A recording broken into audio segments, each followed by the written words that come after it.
अस्सलाम वालेकुम। कैसे हैं आप सब? उम्मीद है आप सब लोग बिल्कुल ठीक होंगे। मैं हूं डॉक्टर मोहम्मद शफाक। आज हम एक बहुत इम्पॉर्टेंट टॉपिक पर बात करेंगे।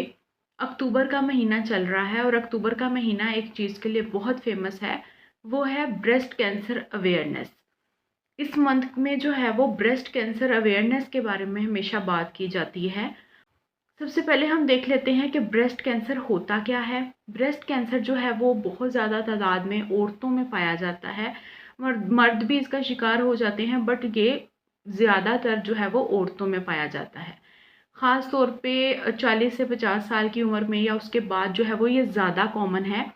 अच्छा, अब इसमें होता क्या है कि जो ब्रेस्ट सेल्स होते हैं, फीमेल ब्रेस्ट के जो सेल्स होते हैं, अगर उनके अंदर जो डीएनए या जीन्स उनमें कुछ चेंजेस आ जाएं, म्यूटेशन उसमें हो जाए, सडन चेंज आ जाए कोई जीन्स के अंदर या डीएनए के अंदर, तो उस वजह से जो है वो सेल डिवाइड होना शुरू हो जाते हैं। बहुत ज़्यादा मतलब बहुत ज़्यादा मिकदार में जो है वो मल्टीप्लाई होते होते होते होते बहुत ज़्यादा डिवाइड होते होते होते बहुत ज़्यादा बनना शुरू हो जाते हैं, अनकंट्रोलेबल।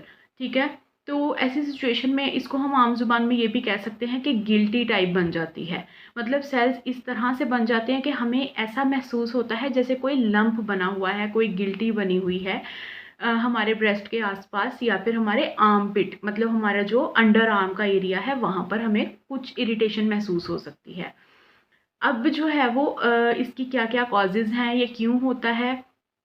इसकी कॉज़ जैसे मैंने बताया कि उन लोगों में जो कि अगर किसी के जीन्स में कोई चेंजेस हो गई है, विरासती तौर पे भी ये मौजूद हो सकता है। अगर आपकी विरासत में, आपकी फैमिली में, या आपके बहन भाई सॉरी बहन माँ या किसी को भी इस तरह का इशू रहा है, तो उन कंडीशन में भी आपके अंदर ये चीज़ आ सकती है। इसके अलावा जो है इसकी कॉज़ एक बहुत बड़ी है, वो है रेडिएशंस। अगर आप बहुत ज़्यादा ऐसी जगह पे काम करते हैं जहाँ पे रेडिएशंस हों, या फिर आप बार-बार एक्स-रे करवाते हैं, बार-बार जो है वो कोई थेरेपी लेते हैं रेज़ वाली, चेस्ट के आसपास या आर्म पिट के आसपास, जहाँ पे आपका ब्रेस्ट एरिया इन्वॉल्व हो सकता है, तो उस वजह से भी शुआएँ या रेज़ेस बार-बार लगने की वजह से भी आपको जो है वो ब्रेस्ट कैंसर हो सकता है। इसके अलावा हमारे पास स्मोकिंग अगर कोई करता है बहुत ज़्यादा, उसमें भी इसके चांसेस हैं। ओबेसिटी है, मोटापा है, उसमें भी इसके चांसेस ज़्यादा हैं, ये एक कॉज़ बन सकती है। इसके अलावा जो है अगर हम हेल्दी खाना नहीं खाते, हमारी जो लाइफ़स्टाइल है वो हेल्दी नहीं है, तब भी जो है वो हमें इस चीज़ को फ़ेस करना पड़ सकता है। तो ये इसकी कुछ कॉजेज़ हैं। अब हम देख लेते हैं कि इसकी कुछ अलामात हैं। अब ब्रेस्ट कैंसर की अलामात हमें कैसे पता चलेगा? तो मेन एक अलामत है जो कि अगर आपको अपने ब्रेस्ट एरिया में कोई रेडनेस या कोई दाना-सा या कोई गिल्टी टाइप फ़ील हो रही है और उसमें आपको पेन भी हो रहा है। वैसे देखा जाए तो कैंसर सेल्स में पेन नहीं होती। अगर किसी जगह पे कैंसर हो गया है, तो उस जगह पे मतलब उस गिल्टी में पेन नहीं फ़ील होती, लेकिन अगर आपको ब्रेस्ट कैंसर है, उस गिल्टी में आपको, उस दाने में आपको पेन फ़ील हो सकती है, वो रेडनेस फ़ील हो सकती है, फोड़ा टाइप फ़ील हो सकता है, ठीक है? अगर आपको कोई भी ऐसा प्रॉब्लम है तो आप खुद को लाज़मी एग्ज़ामिन करें पहले तो। हमेशा कोशिश करें कि वीक में या मंथ में लेडीज़ जो हैं वो खुद को एग्ज़ामिन करें। और अगर आपको कुछ ऐसा महसूस हो रहा है, इरिटेशन फ़ील हो रही है अंडर आर्म के एरिया में या फिर आपके ब्रेस्ट एरिया में, या फिर आपका एक ब्रेस्ट का साइज़ दूसरे ब्रेस्ट से थोड़ा ज़्यादा इंक्रीज़ हो रहा है, तो आप इन सारी कंडीशन में जो है वो अपने करीबी जो लेडी डॉक्टर हैं उनसे विज़िट करें, या फिर अपना मुआयना करें, या फिर जो भी करना है।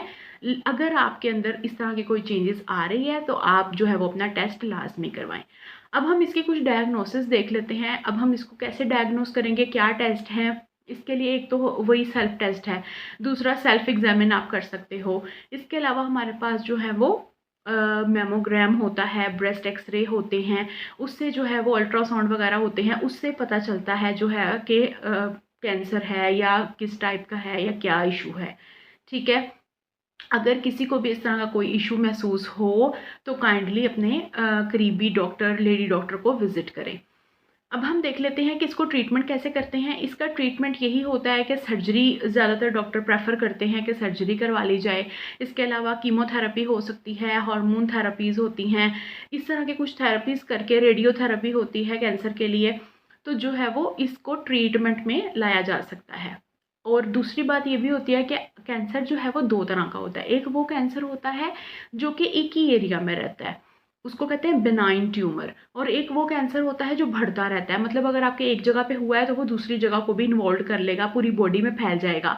तो ब्रेस्ट कैंसर जो है वो थोड़ा-सा इस टाइप का हो सकता है। अगर इस तरह का कैंसर हो तो फिर जो है वो उसको कंट्रोल करना थोड़ा-सा मुश्किल होता है, क्योंकि वो एक एरिया से दूसरे एरिया में ईज़िली ट्रांसफ़र हो चुका होता है।